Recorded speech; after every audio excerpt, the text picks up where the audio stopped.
Welcome to Football Scientific. I'm Aaron Sauter, writer for Last Word on Sports. I cover the Buffalo Bills and NFL. Also, I cover the Hamilton Ticats of the CFL on CFLNewsHub.com.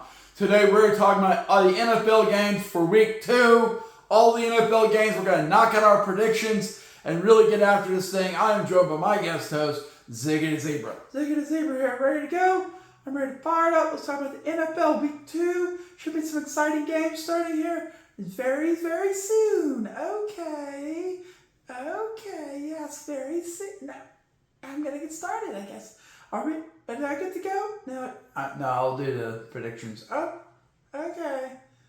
Whatever. All right. Okay. Thanks for letting me be on the show at least. Crap. Okay. All right. We're kind of weird. Okay. So first, technically, Week 2 of the NFL season started on Thursday night with the Washington Commanders traveling to the Green Bay Packers. We had predicted Green Bay would win that game, if you're keeping track, which we are. And what happened in that game? Well, Washington Commanders came out and struggled offensively. Quarterback Jaden Daniels went 24 for 42, only 200 yards passing, 2 touchdowns and 0 interceptions. So he didn't make any critical errors. They just didn't make a lot of plays, especially early on in that game. Really bad news for Washington Commanders fans and me, because I have a Washington Commanders NFL Challenge team where I use primarily the Washington Commanders players. Running back Austin Eckler tore his Achilles. He only had 8 carries for 17 yards. And guess what? He was their leading rusher. Wow, 17 yards. Yikes. Tight end Zach Ertz came out and had 6 catches, 64 yards, and a touchdown. So it does not sound good for the Commanders if you're thinking that right now. I'm thinking that. Green Bay Packers came out at home. Quarterback Jordan Love went 19 for 31, 292 passing yards, 2 touchdowns, no interceptions. Very clean game by both quarterbacks. Running back Josh Jacobs had 23 rushes for 84 yards and 1 touchdown. They definitely won in the ground game, which means they won the game most likely. And tight end Tucker Kraft had 6 catches for 124 yards and 1 touchdown, so he definitely dominated compared to Zach Ertz. It's also interesting that both tight ends were the leading receiver for their team. So, I mean, that we didn't highlight a receiver because both teams were checking down to their tight end a lot. So, Green Bay Packers won 27-18 over Washington. I predicted that early in the back in August. I was writing a predictions article for Washington Commanders, and then the website pulled the plug, and so I work for Last Word on Sports now. But I had Washington losing this game to the Packers because I got Packers being my favorite. I've had them my favorite since June to be first place in the NFC, which is looking like it's coming around. So they won that game 27-18. They're 2-0. That's important for the NFC North standings. Okay, some things that happened along the way. Green Bay Packers wide receiver Jordan Reed got injured in the game, broken collarbone. Matt LaFleur says he's done. Washington Commanders running back Austin Eckler got hurt in that game, torn Achilles tendon. He's done. Defensive end for Washington Commanders Dietrich Wise had a season-ending quad injury. He's done. On Friday, the Buffalo Bills defensive tackle Ed Oliver was ruled out for this week's game against the New York Jets because of a friendly fire ankle injury. Someone stepped on his foot and he twisted his ankle. And it looks like he's going to be out multiple weeks. I wrote an article about that on Last Word on Sports. You can check that out. It was published yesterday about Ed Oliver being gone. Also, I wrote a preview article for the Bills versus Jets, so check that out on Last Word on Sports. Okay, boom. Indianapolis Colts, cornerback Jalen Jones, and cornerback Shavaris Ward Sr. are both out versus the Browns, so they're going to that game with no starting quarterbacks. Okay, that's cornerbacks. That's troubling, but not overly troubling. The Browns' offense is not their strength, so they might be okay.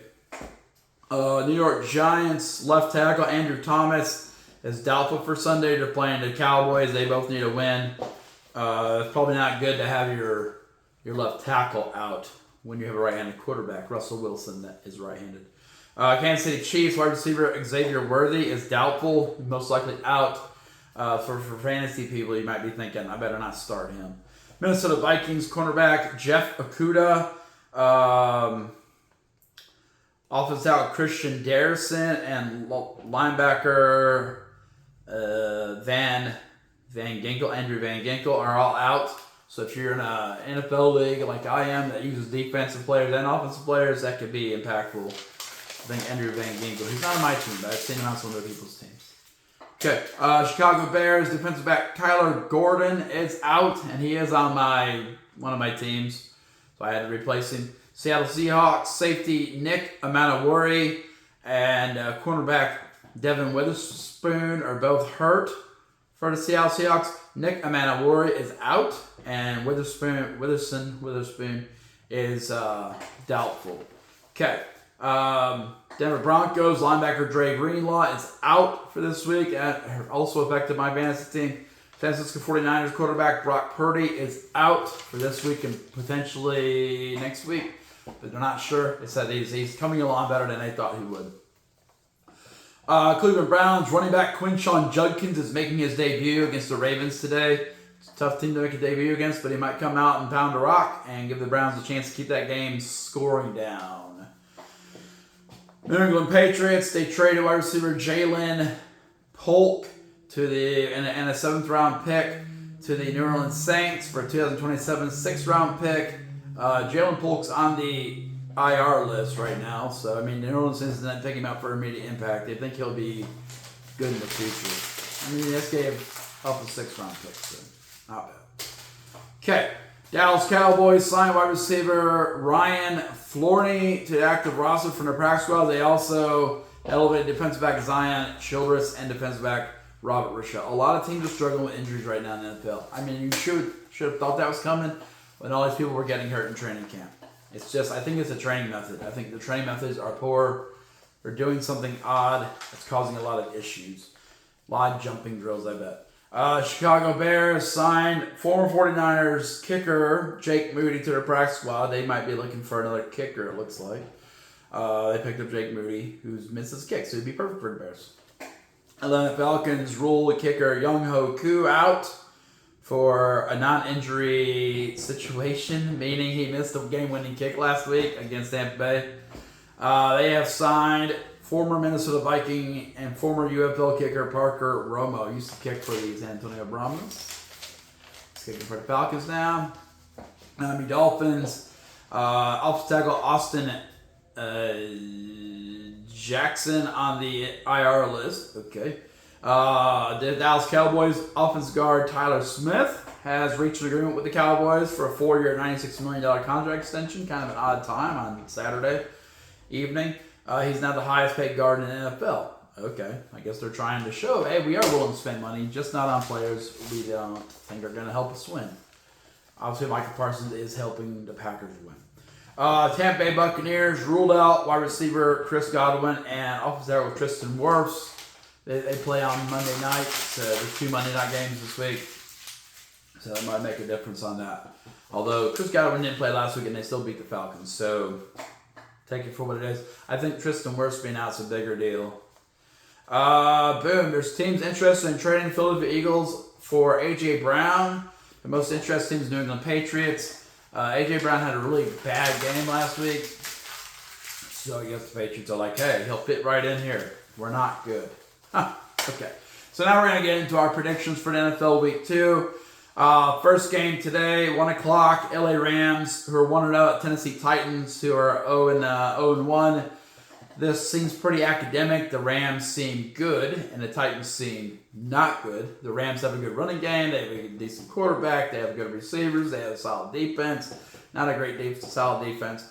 Tennessee Titans are rebuilding.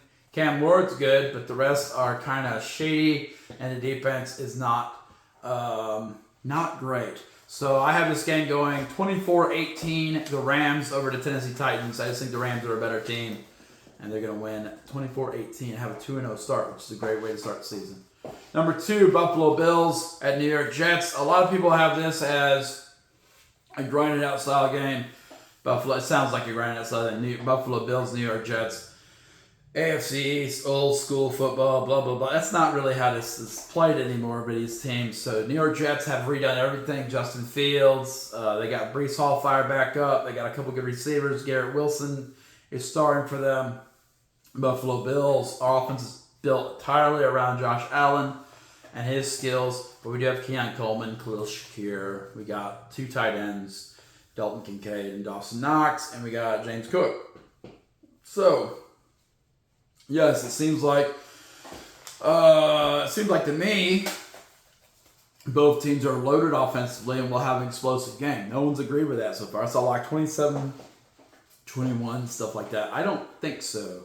Buffalo has a hard time stopping the run, as you tell last week against Derrick Henry.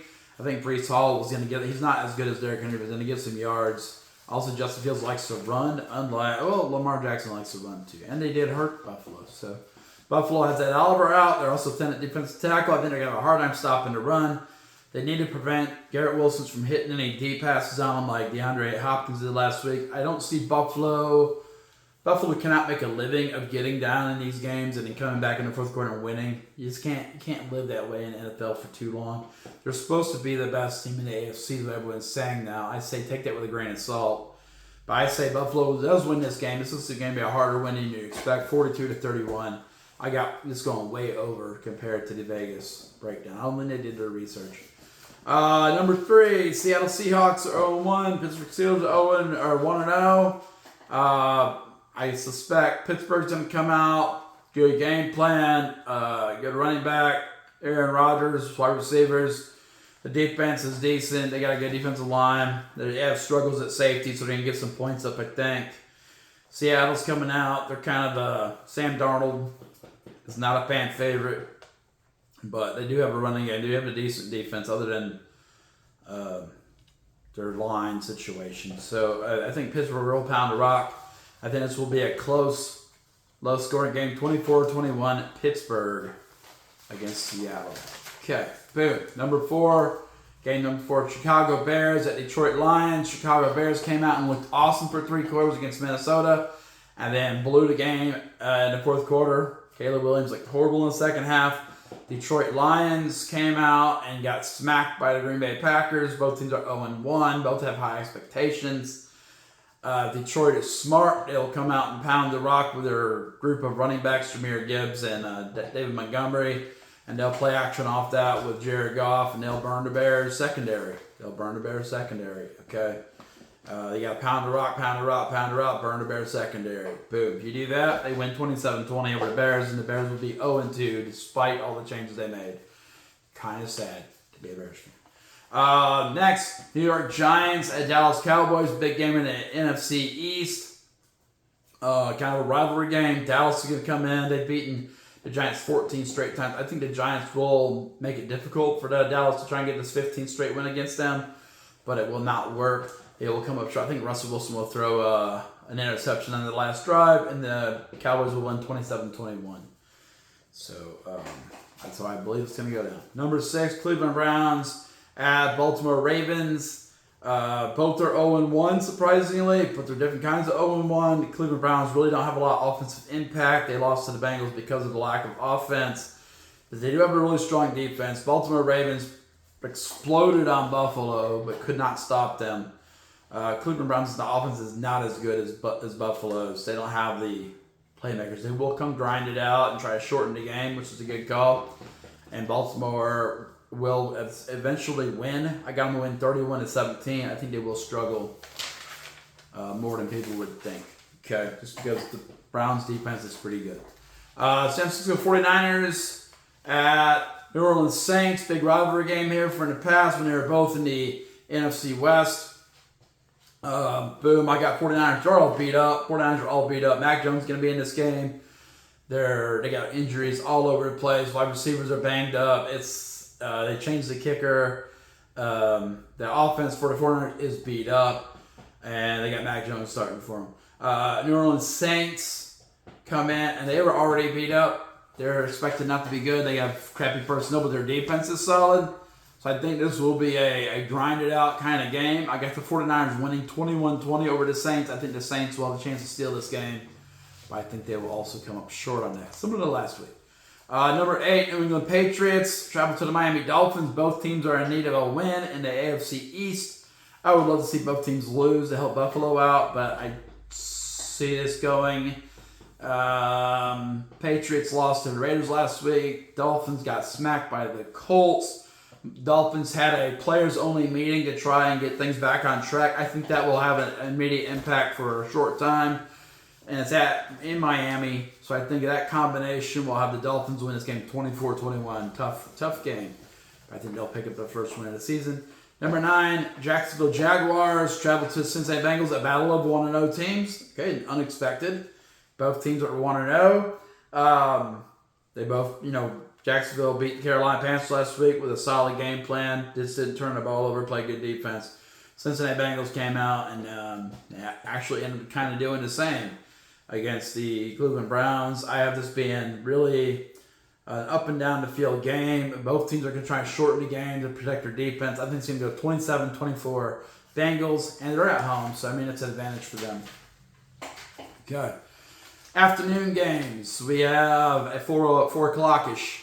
We got Carolina Panthers who are 0-1 and traveling to Arizona Cardinals who are 1-0. I think the Panthers are not as bad as they seem against Jacksonville. I think Jacksonville's going to be better than what we expected. I think Arizona is good but not great. They ground one out against New Orleans Saints last week. I think they'll come out and kind of be very similar. They won't play great. They won't play bad. They got a bunch of weapons. I think they will score a little bit. They got a decent defense, but nothing special. They're not going to shut down Carolina completely. So I have the Cardinals winning at home 27-21 in that game. Number 11, Denver Broncos at Indianapolis Colts. Okay, battle of the horses. Denver Broncos expect to have one of the best defenses in the league. Indianapolis Colts just kind of limping through things. Daniel Jones, and they got no cornerbacks. Wait, is that Indianapolis Colts? Yeah, Indianapolis Colts. So, they got no cornerbacks. Denver Broncos coming out. Probably throwing the ball, Bo Nix. I think, Sean Payton's got a smart guy offense. I think the Broncos are not as good as they appear. The Colts are not as bad as they appear. I got Denver winning this game in Indianapolis 22-21. A crazy game in Indianapolis, really.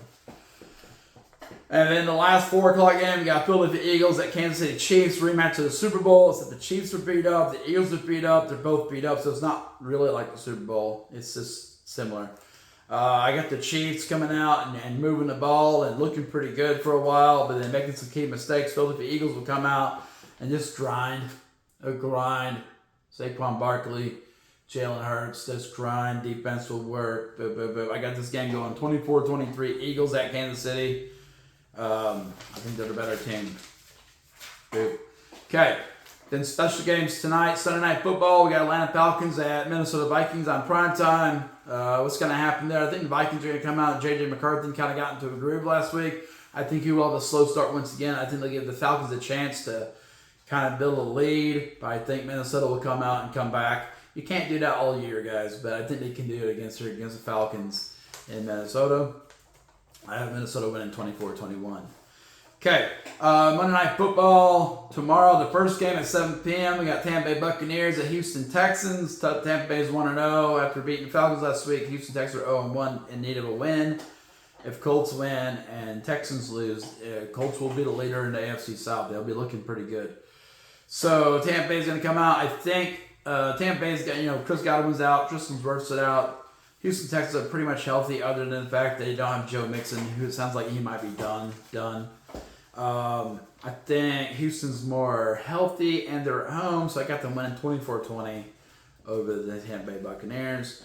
And last game is a Monday night game at 10 p.m. We got LA, it's Eastern time. We got the LA Chargers and Las Vegas Raiders.